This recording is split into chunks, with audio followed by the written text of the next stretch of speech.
Bonjour à toutes et à tous et bienvenue dans ce nouvel épisode d'Histoire de guerre.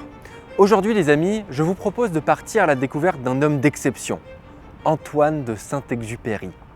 Vous connaissez toutes et tous Antoine de Saint-Exupéry comme pionnier de l'aviation ou encore célèbre écrivain. Mais une partie de sa vie est moins connue et c'est son histoire de guerre. Pourtant, c'est sans doute la partie la plus importante de son existence. Car c'est au cœur de la Seconde Guerre mondiale qu'Antoine de Saint-Exupéry va se battre pour la France et la liberté. Et c'est en 1943, alors en plein exil à New York, qu'il va donner naissance à son chef-d'œuvre, Le Petit Prince. Et surtout, c'est le 31 juillet 1944, alors qu'il est en pleine mission de reconnaissance aérienne, qu'il va mystérieusement disparaître à bord de son avion.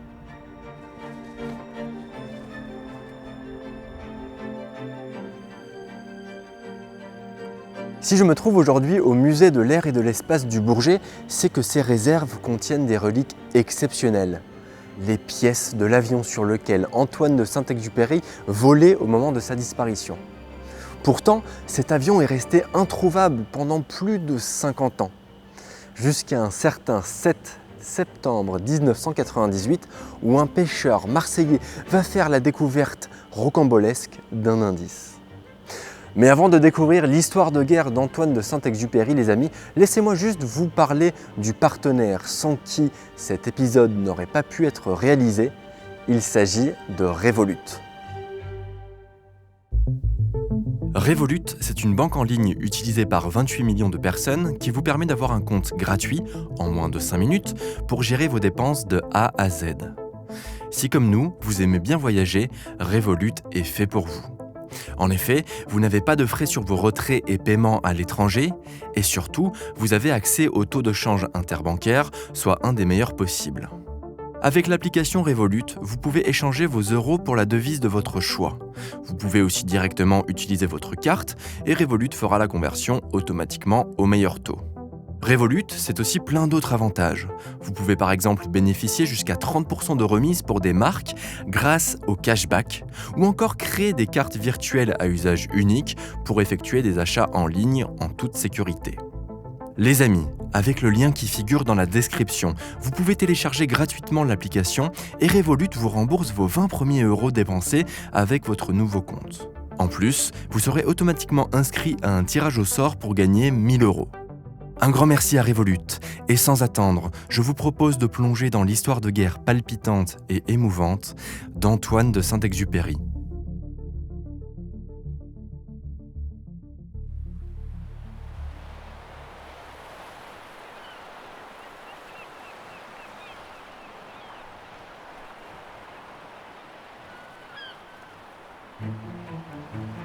« 7 septembre 1998, 14h, île de Riou au large de Marseille. Un imposant chalutier, reconnaissable à sa peinture bleu et blanc, progresse dans une mer déchaînée. Le vent est fort, le Mistral charrie des nuages noirs, un gros orage se prépare. À bord du navire, Jean-Claude Bianco, capitaine, peste contre le mauvais temps. Inutile de traîner, il faut rentrer au port.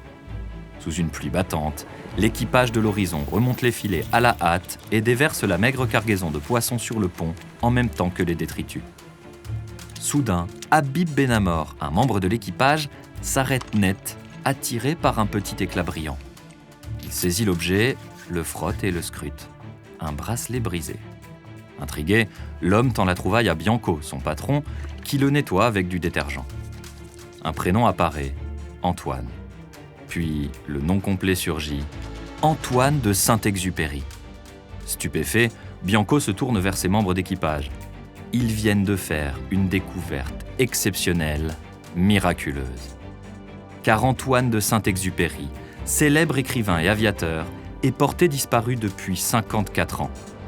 Depuis ce 31 juillet 1944, où en pleine mission lors de la Seconde Guerre mondiale, à bord de son P-38 Lightning, il n'est jamais revenu à Borgo en Corse, la base d'où il avait décollé.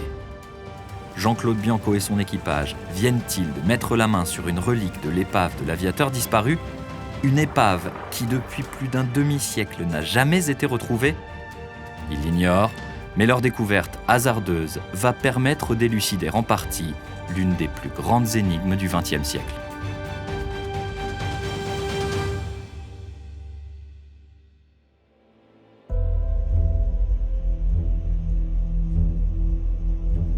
L'histoire de guerre d'Antoine de Saint-Exupéry démarre le 4 septembre 1939. 3 jours après le début de la Seconde Guerre mondiale, l'aviateur est mobilisé à Toulouse. À 39 ans, Saint-Exupéry est une légende vivante de l'aviation et déjà un écrivain de renom. Issu d'une famille de vieille noblesse, il a commencé sa carrière dans l'aéropostale, le transport de courrier par avion. Aux côtés des pilotes mythiques Jean Mermoz ou Henri Guillaumet, Saint-Ex découvre, à bord d'appareils rudimentaires, la solitude brûlante du désert en Afrique. Puis, il est nommé à Buenos Aires, où il s'occupe du développement de la ligne le long de la côte argentine. Au cours de ses innombrables aventures à travers le monde, il a frôlé la mort à plusieurs reprises. Le 29 décembre 1935, alors que l'aviateur tente un raid Paris-Saïgon, il s'écrase en plein milieu du désert libyque. Après avoir survécu miraculeusement, il erre pendant 4 jours dans les dunes de sable, assoiffé, au bord de la mort, avant d'être retrouvé et sauvé par une caravane de bédouins qui passait là par hasard. Nous avons pu par la suite remonter nos traces en voiture à la recherche de l'avion et ainsi mesurer notre dernière marche. Elle fut de 85 km, ce qui portait à environ 200 km la distance que nous avions parcourue. 3 années plus tard, le 16 février 1938, il s'écrase au décollage alors qu'il tente de rallier la Terre de Feu depuis New York. Après 5 jours de coma, il dit à son réveil : « Quand on m'a retiré de l'avion, j'étais le plus gros débris. » À la fois aviateur et écrivain, poète et reporter, Antoine de Saint-Exupéry est avant tout un rêveur, un humaniste et un idéaliste. À travers ses récits épiques, philosophiques et poétiques, il transporte d'innombrables lecteurs aux confins du monde et partage ses valeurs humaines. Ainsi, lorsque la Seconde Guerre mondiale éclate, Saint-Exupéry est pessimiste quant au destin du monde. Pourtant, il est bien décidé à agir. Il souhaite rejoindre ses compatriotes au combat. Il écrit : « C'est pourquoi aujourd'hui, il s'agit pour nous non seulement de combattre contre le nazisme ou pour la Pologne ou pour la civilisation. Il s'agit de combattre d'abord pour continuer d'exister. »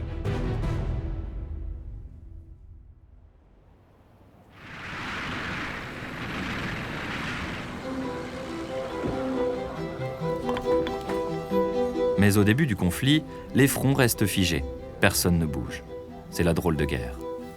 Antoine de Saint-Exupéry est mobilisé sur une base aérienne en tant qu'instructeur.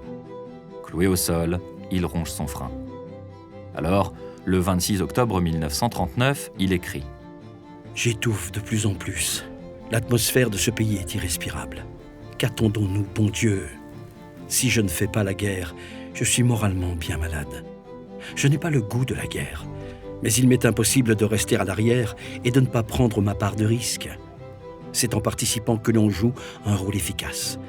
Ceux qui ont une valeur, s'ils sont le sel de la terre, alors ils doivent se mêler à la terre. » Au cours de cette drôle de guerre, Saint-Ex écrit souvent. Il envoie des lettres à ses proches, surtout à Léon Werth, son fidèle ami, écrivain et journaliste français. Parfois, les courriers qu'il envoie à Léon sont accompagnés de quelques dessins griffonnés. Un mystérieux ange sur un nuage. C'est le futur petit prince de Saint-Exupéry.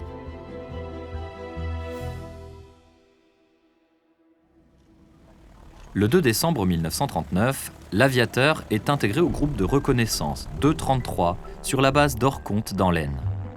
Il s'initie au métier de pilote de guerre. Le 29 mars 1940, il effectue sa première mission de reconnaissance photographique à très haute altitude. Désormais, il enchaîne les vols à bord d'un Block 174. Homme de lettres, mais aussi homme d'action, Saint-Exupéry souhaite à tout prix être utile. Il est avant tout animé par le désir ardent de défendre sa patrie qu'il aime tant, de protéger les siens qu'il chérit plus que tout.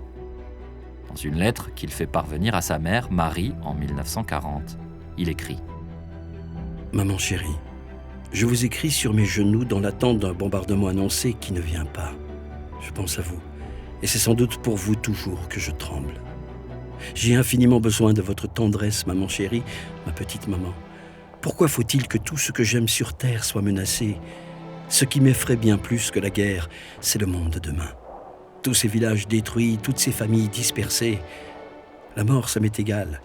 Mais je n'aime pas que l'on touche à la communauté spirituelle. Je nous voudrais tous réunis autour d'une table blanche. Au revoir, ma petite maman. Je vous serre de toutes mes forces dans les bras. Votre Antoine. « 10 mai 1940. Hitler lance l'opération Plan Jaune, son plan d'attaque contre la France. Le Führer met fin à la drôle de guerre et envoie ses armées sur les Pays-Bas, la Belgique et le Luxembourg. C'est le Blitzkrieg, la guerre éclair. Puis, le 13 mai, les troupes du Troisième Reich franchissent les Ardennes et percent le front français à Sedan. Le 23 mai, Saint-Exupéry effectue une mission au-dessus d'Arras. La ville française est assiégée, en proie aux flammes. À bord de son bloc 174, Saint-Ex repère les chars allemands à 5 km de la ville. Au cours de son vol, il est touché par la Flak, la défense antiaérienne allemande. Son appareil est soulevé par un obus qui vient éclater sous le fuselage. Cette mission aurait pu lui coûter la vie. Loin d'être refroidi, il poursuit ses missions de reconnaissance. Mais en France, c'est la débâcle. Les Français sont écrasés par le rouleau compresseur nazi. Le 14 juin 1940, les Allemands entrent dans Paris.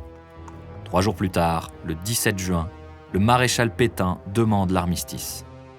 Et le 22 juin, la France le signe dans la clairière de Retonde, en forêt de Compiègne, où Adolf Hitler s'est rendu. Le 31 juillet, Saint-Exupéry est démobilisé.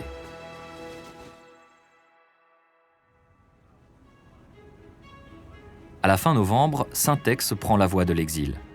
L'aviateur et écrivain rejoint Lisbonne où il prend un bateau direction l'Amérique. C'est ainsi qu'il débarque à New York à la fin de l'année 1940. Dès son arrivée, il intervient auprès des Américains pour les inciter à entrer en guerre. Mais les États-Unis refusent. Saint-Exupéry bouillonne. Il veut reprendre les armes, retourner au combat. Il est possédé par l'idée que la France devrait continuer à se battre. Cloué au sol, l'aviateur plonge dans la dépression. Coléreux, mélancolique et pessimiste, il est de plus en plus sombre. D'humeur changeante, il passe de la joie la plus bruyante au mutisme le plus sourd. Alors, au cours de ces innombrables nuits blanches, il écrit. Au printemps 1941, il travaille sur son prochain livre, Pilote de guerre, inspiré de ses missions au cours de l'année précédente. Le 7 décembre 1941, les Japonais attaquent Pearl Harbor. Les États-Unis basculent dans le conflit. Saint-Exupéry exulte, l'espoir n'est pas perdu. Il s'exclame. Maintenant, les Américains sont engagés. C'est le début du salut de la France. Au début de l'année 1942, Pilote de guerre est publié aux États-Unis. Le succès est retentissant. En France occupée, les Allemands autorisent la diffusion de l'ouvrage, pourtant antifasciste et anti-hitlérien, avant de l'interdire suite aux critiques de la presse collaborationniste. Saint-Exupéry songe également à un autre ouvrage, un conte pour enfants, Le Petit Prince.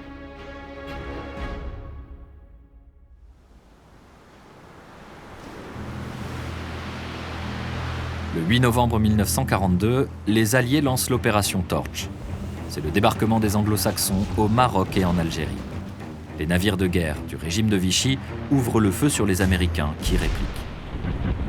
Mais 3 jours plus tard, le 11 novembre, les forces vichistes se rendent.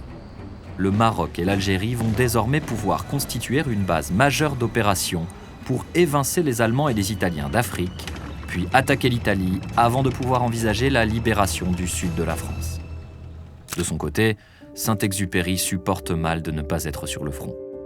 Il insiste auprès des autorités pour retourner au combat.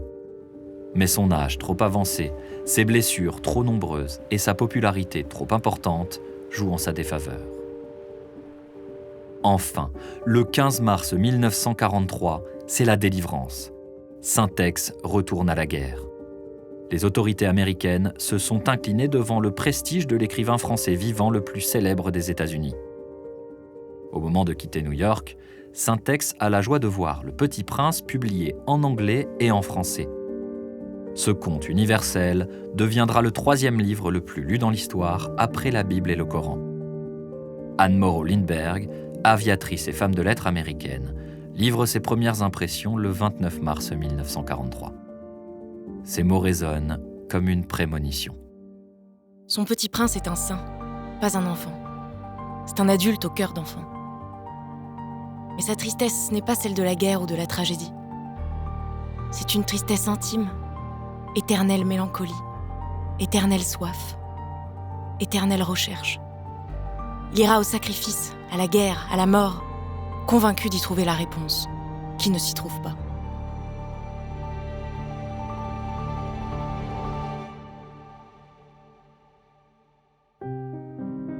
Avant d'embarquer pour la guerre, Saint-Exupéry écrit une lettre à sa femme Consuelo, une écrivaine et artiste salvadorienne qu'il a rencontrée lors de son périple en Amérique du Sud en 1929 et avec qui il s'est marié en 1931.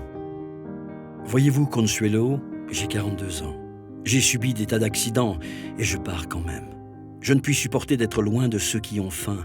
Je ne connais qu'un moyen d'être en paix avec ma conscience, et c'est de souffrir le plus possible. Ça me sera généreusement accordé à moi qui ne peux, sans souffrir physiquement, tel que je suis, porter un paquet de 2 kilos, me relever d'un lit ou ramasser un mouchoir par terre. Je ne pars pas pour mourir. Je pars pour souffrir et ainsi communier avec les miens. Je ne désire pas me faire tuer, mais j'accepte bien volontiers de m'endormir ainsi. Antoine.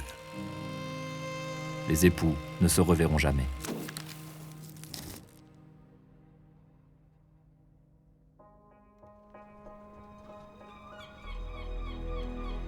Ainsi, Saint-Exupéry arrive à Alger en avril 1943 et retrouve le groupe de reconnaissance aérienne 233.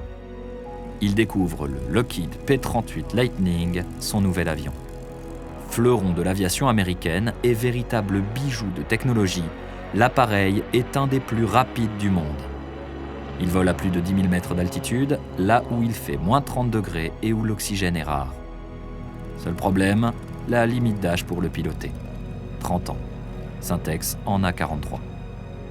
Et ses multiples blessures du passé rendent les vols à haute altitude en cabine non pressurisée très éprouvants. L'aviateur n'en démord pas, il veut piloter. Il remue ciel et terre et parvient à obtenir une première dérogation. Le 25 juin 1943, Saint-Exupéry est promu commandant et c'est à bord de son nouvel avion qu'il repart, quelques semaines plus tard, en mission de guerre. Il survole à nouveau la France, désormais entièrement occupée. Saint-Exupéry enchaîne les vols de reconnaissance. Mais le 1er août 1943, un de ses moteurs tombe en panne et Syntex abîme son appareil à l'atterrissage. La réponse de l'état-major américain ne tarde pas à tomber, interdiction de voler. Syntex est anéanti. Il est 3 heures du matin, je n'en peux plus. Pourquoi suis-je tellement triste ? Je ne puis pas supporter cette époque. Il fait nuit dans la tête et froid dans le cœur. Je n'ai jamais été aussi seul au monde. J'ai comme un chagrin inconsolable. Qu'ai-je à faire ici, sur cette planète ? Je voudrais bien me reposer. Je voudrais être un jardinier parmi des légumes ou être mort. Mon Dieu, j'ai tout de même été heureux dans la vie quelquefois. Jamais très longtemps. Pourquoi n'ai-je plus le droit à une matinée de soleil ? L'aéropostale, c'était l'allégresse. Tout de même, comme c'était grand. Je ne puis plus vivre dans cette misère. Je ne le puis plus. Mis au placard, il supplie ses amis, haut placés dans l'armée, de lui venir en aide. Finalement, la réponse tombe. Le haut commandement des forces alliées de Méditerranée autorise sa réintégration. 24 mai 1944. Saint-Exupéry est en Sardaigne, il reprend l'entraînement. Son ami John Phillips, journaliste américain, l'a rejoint pour faire un reportage. Sur ces clichés, on voit l'aviateur écrivain à bord de son appareil, entouré de ses compagnons ou encore assis devant son bureau débordant de feuilles. Le reportage, prévu dans Life Magazine, ne sera jamais publié. Au printemps 1944, le cours de la guerre se précipite. Le 4 juin, chute de Rome. Le 6 juin, débarquement de Normandie. Ce même jour, Syntex doit effectuer une mission photographique dans le secteur de Marseille. Mais il abrège son vol car un de ses moteurs est en feu. Le 15 juin, c'est la panne de son inhalateur d'oxygène qui le contraint de faire demi-tour. 8 jours plus tard, le 23 juin, alors en simple mission dans le secteur d'Avignon, il échappe à 2 chasseurs ennemis. Et le 29 juin, après une reconnaissance sur le secteur d'Annecy-Chambéry, Saint-Exupéry prend le risque de rentrer par les Alpes et passe par Turin et Gênes pour prendre des photographies supplémentaires. Il rentre sur sa base avec un seul moteur en fonctionnement. Le 14 juillet, il subit une nouvelle panne d'oxygène lors de laquelle il a failli perdre connaissance. Le groupe de reconnaissance 233 arrive en Corse le 17 juillet 1944 sur le terrain de Borgo, au sud de Bastia. Saint-Exupéry et ses compagnons effectuent des missions de reconnaissance capitales dans le sud de la France. Car les Alliés préparent un débarquement d'ampleur en Provence. Le 30 juillet, Saint-Ex dîne avec ses camarades dans une auberge en bord de mer. Vers minuit, il s'éclipse. Il ne rentre pas à sa base, où l'attend pourtant une mission le lendemain matin.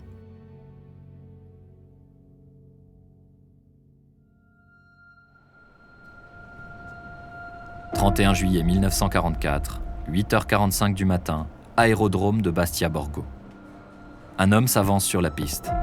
Massif, la silhouette robuste, l'aviateur a la carrure d'un sportif. Le commandant Antoine de Saint-Exupéry monte à bord du P-38 Lightning F-5B numéro 223. Il a le regard vague, les paupières lourdes. Il se hisse dans l'étroite carlingue de l'appareil. Un mécanicien et un sous-officier l'aident à s'équiper. L'aviateur boucle sa ceinture, met son casque, branche son masque à oxygène, vérifie les instruments, puis ferme la cabine. Un dernier geste envers le sous-officier et il met les gaz. Saint-Exupéry décolle pour une mission cartographique et photographique à haute altitude dans la région de Grenoble et Chambéry. Cette mission de reconnaissance est importante, car elle doit préparer le débarquement en Provence. Saint-Exupéry est seul à bord de son appareil et il dispose d'assez de carburant pour voler pendant un peu plus de 4 heures environ. Donc retour prévu vers 12h30. 25 minutes après son décollage, un radar signale qu'il a dépassé les côtes françaises. Saint-Ex survole le pays de son enfance. Saint-Maurice, le château d'Aguet et Cabris où se trouve sa mère. Mais à 12h30, l'inquiétude s'empare du personnel de la base. Aucun signe de l'avion. Il devrait déjà être rentré. Les appels radio restent sans réponse. 14h30, toujours pas de nouvelles. Le carburant est épuisé depuis bien longtemps. Le commandant René Gavoil, chef de l'escadrille et proche de l'aviateur, s'inquiète. À 15h30, Antoine de Saint-Exupéry est déclaré disparu.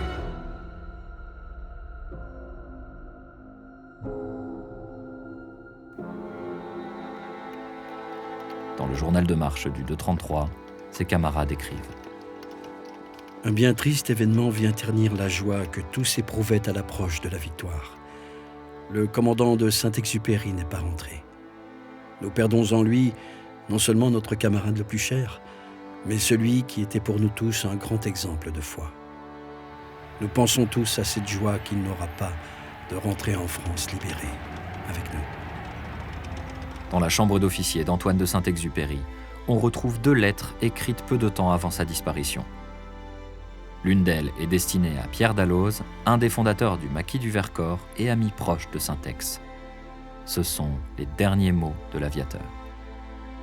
Ici, on est loin du bain de haine, mais malgré la gentillesse de l'escadrille, c'est tout de même un peu la misère humaine. Je n'ai personne, jamais, avec qui parler. C'est déjà quelque chose d'avoir avec qui vivre, mais quelle solitude spirituelle. Si je suis descendu, je ne regretterai absolument rien. La termitière future m'épouvante, et je hais leur vertu de robot. Moi, j'étais fait pour être jardinier. Je vous embrasse, Saint-Ex. Dès l'annonce de la disparition de Saint-Exupéry, les réactions sont nombreuses, que ce soit du côté français ou américain.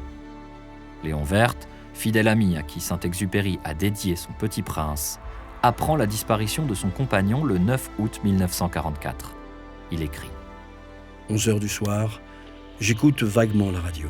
Soudain, j'entends « Le pilote français de Saint-Exupéry, qui appartenait à une formation dissidente, a été porté manquant à la suite d'une mission au-dessus de la France. » Je pense à tant d'heures d'amitié. Je cherche des raisons d'espérer. J'espère. Il est tombé blessé, il est soigné chez des paysans. 19 août 1944.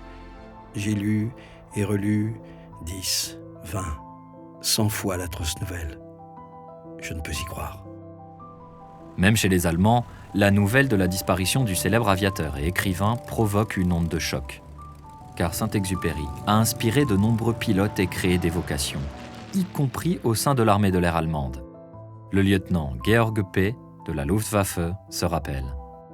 Nous avons été tous très touchés de la disparition de Saint-Exupéry, car il jouissait, même dans la Luftwaffe, d'un grand respect. On le trouvait dans nos nombreuses bibliothèques militaires.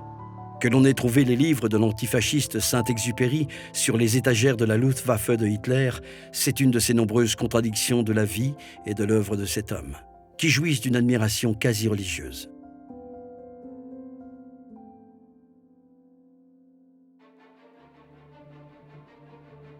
Pendant 50 ans, d'innombrables enquêteurs vont tenter de retrouver l'épave du P-38 Lightning. Des recherches vont avoir lieu dans tout le sud-est de la France, dans les Alpes, dans les gorges du Verdon et surtout en Méditerranée, dans la baie des Anges, au large de Nice et de Saint-Raphaël. Partout, sauf à Marseille, car la ville n'était pas sur la trajectoire de l'aviateur. Ainsi, la découverte miraculeuse de la gourmette d'Antoine de Saint-Exupéry par le pêcheur marseillais Jean-Claude Bianco en septembre 1998 relance les opérations de recherche. Après la trouvaille, la COMEX, une société marseillaise pionnière au monde pour l'ingénierie et les interventions humaines ou robotisées sous-marines, se met en quête de retrouver l'épave de l'aviateur disparu. Dans un premier temps, les opérations sont menées dans le plus grand secret. Mais petit à petit, l'affaire s'ébruite dans la presse, qui ne tarde pas à relayer la découverte de la gourmette. Le 7 septembre dernier, Jean-Claude Bianco, pêcheur de son état, a remonté dans son chalut près de Marseille une gourmette. Sur celle-ci, le nom d'Antoine de Saint-Exupéry est apparu. Cette découverte, si elle est validée par une expertise, pourrait modifier les informations des historiens sur les conditions de la mort de Saint-Exupéry au mois de juillet 1944. L'histoire remonte alors aux oreilles d'un certain Luc Vanrel, plongeur professionnel et passionné de vestiges sous-marins. Depuis son plus jeune âge, Vanrel explore les épaves en tout genre. Et curieusement, voilà des années qu'il arpente un site non loin de l'île de Riou à Marseille, où gisent les restes d'un avion de la Seconde Guerre mondiale. Le site, difficile d'accès, repose entre 45 et 87 mètres de profondeur. Pourtant, Vanrel est persuadé que les débris qu'il a observés à plusieurs reprises sont ceux d'un avion allemand et non d'une épave américaine. Mais un article va tout changer. Dans une chronique publiée en 1999 dans le journal Science et Vie et intitulée « La fausse gourmette », la découverte de Jean-Claude Bianco est remise en cause. La relique retrouvée par le pêcheur marseillais est-elle authentique ? La polémique est lancée. À la lecture du papier, un détail interpelle Vanrel. L'article est illustré d'une photo d'un P-38 Lightning, l'appareil sur lequel volait Saint-Exupéry au moment de sa disparition. En un instant, tout devient clair. Vanrel compare la photo à ses propres clichés sous-marins. Les pièces qu'il a aperçues à l'archipel de Riou ne sont pas celles d'un avion allemand, mais bel et bien celles d'un modèle américain. Celle-là même d'un P-38 Lightning. L'épave sur laquelle il plongeait il y a tant d'années ne peut être que celle d'Antoine de Saint-Exupéry. Mais pas question pour Vanrel de faire état de sa découverte sans apporter des preuves. Alors, le plongeur retourne sur le site et photographie les débris, dont un train d'atterrissage, sous toutes leurs coutures. Pour en avoir le cœur net, il enquête pendant 2 ans. Il fouille les archives, contacte des vétérans américains ayant volé sur un P-38 et se munit des fiches techniques de l'avion. Sur tous les Lightning de chasse et de reconnaissance photographique disparus au combat pendant la Seconde Guerre mondiale, 4 ont été perdus dans le secteur. 3 ont déjà été identifiés. Un seul manque à l'appel, celui d'Antoine de Saint-Exupéry. En septembre 2003, les pièces de l'épave sont remontées à la surface. Avec l'aide d'un vétéran américain et d'un ingénieur de chez Lockheed Aircraft Corporation, l'entreprise qui fabriquait le P-38, les autorités françaises parviennent à authentifier officiellement les restes. Un numéro de série, Le 2734L, gravé sur un des débris gisant au fond, correspond bien à un P-38 Lightning fabriqué pendant la Seconde Guerre mondiale. Et surtout, il correspond à l'avion 42 68223, celui-là même que pilotait Antoine de Saint-Exupéry le jour de sa disparition. Au moment de conclure ses recherches, Van Rel plonge une dernière fois sur le site afin de lever un dernier doute.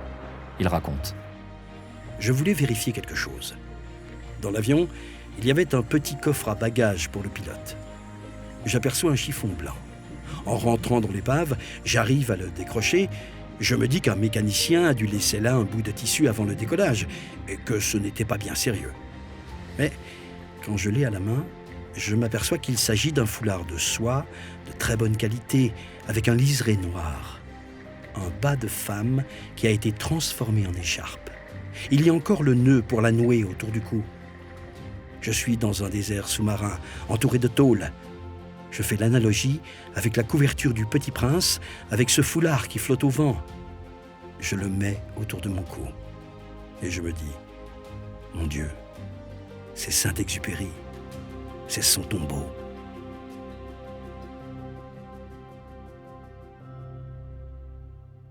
Le mystère de la disparition de l'aviateur est désormais en partie résolu. On sait où son avion s'est écrasé. Mais l'énigme sur les raisons de l'accident subsiste. La simulation informatique du crash, à partir des restes de l'épave retrouvés, montre un piqué de l'avion, presque à la verticale et à grande vitesse dans l'eau. Pourtant, le 31 juillet 1944, les conditions météo au-dessus de Marseille étaient très bonnes. Saint-Exupéry a-t-il subi une panne moteur ?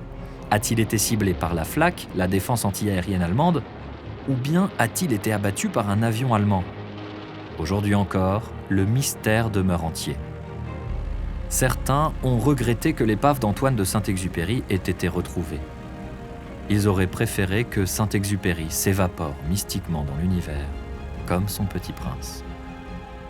En avril 1945, Marie de Saint-Exupéry, la mère d'Antoine, avait écrit un poème pour évoquer la disparition de son fils. Partout je cherche mon enfant. Au jour de mon enfantement, j'ai crié pour le mettre au monde.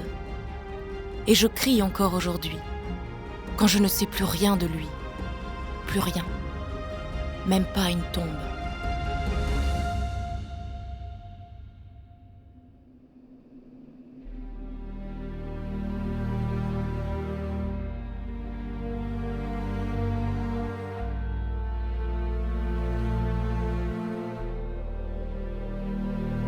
On se retrouve dans les réserves du musée de l'air et de l'espace du Bourget, car exceptionnellement pour cet épisode d'Histoire de guerre, ils nous ont donné accès aux pièces de l'avion sur lequel volait Antoine de Saint-Exupéry au moment de sa disparition. Madame Weckerle, merci pour votre accueil. On se trouve ici devant quelques pièces qui appartenaient au P-38 Lightning sur lequel volait Antoine de Saint-Exupéry le 31 juillet 1944. Ce sont ces pièces qui ont permis de formellement identifier l'épave comme étant l'avion qui appartenait à Saint-Exupéry. Il se trouve que certaines des pièces donnaient un fort indice sur le fait qu'il pouvait s'agir du P-38 de Saint-Exupéry, en particulier la jambe de train.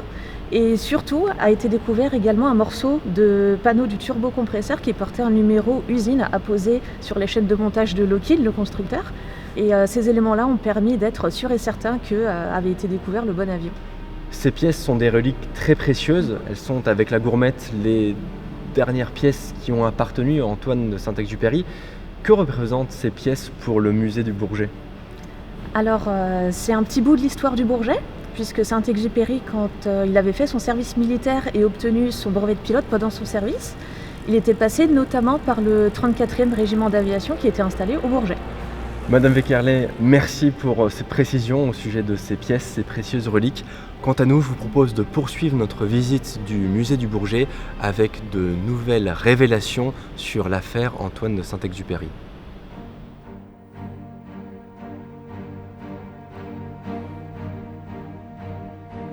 Vous l'aurez compris les amis, le mystère de la disparition d'Antoine de Saint-Exupéry est en partie résolu. On sait où il s'est écrasé. Mais une question reste en suspens. Quelles sont les raisons de ce crash ? En 2008, un rebondissement a lieu dans l'affaire. Horst Rippert, un ancien pilote de la Luftwaffe, affirme être l'homme qui a abattu Antoine de Saint-Exupéry. Mais ce témoignage tardif est étrange en plusieurs points. Tout d'abord, il n'y a jamais eu de validation officielle de ce tir par la Luftwaffe. Ensuite, il n'y a même pas eu de demande de reconnaissance officielle de ce tir. Et enfin, Horst Rippert reviendra quelques temps plus tard sur sa déclaration en disant que peut-être Saint-Exupéry était l'homme qui l'avait abattu. De plus, Saint-Exupéry était supposé voler à très haute altitude, hors d'atteinte d'un tir allemand. S'il volait à basse altitude, c'est qu'il devait avoir un problème technique. Autre question, que faisait Antoine de Saint-Exupéry au-dessus de la région de Marseille ce jour-là? Car Marseille n'était pas du tout sur la route de son retour vers la Corse. L'aviateur avait-il décidé de faire un détour afin de faire des clichés supplémentaires? A-t-il rencontré un problème technique qui l'a contraint à descendre en altitude et qui l'a mené au crash? On ne le saura probablement jamais, tout comme on ne connaîtra sans doute jamais les véritables raisons du crash d'Antoine de Saint-Exupéry.